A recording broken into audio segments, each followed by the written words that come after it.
Herkese merhaba arkadaşlar, kanalımıza hoş geldiniz. Gübsü Özay'ın doğum gününü Barış Arduç böyle kutladı.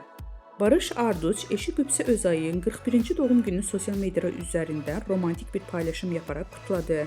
Gübsü Özay'ın 41. yaşına girmesiyle birlikte keyifli bir doğum günü kutlaması gerçekleştirildi.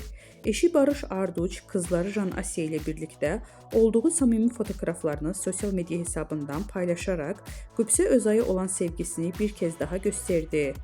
Özay'ın doğum günü kutlamasına dair sosyal medya paylaşımlarında coşkulu 1.41 iyi ki doğdun notunu düşerek mutlu anlarını takipçileriyle paylaştı.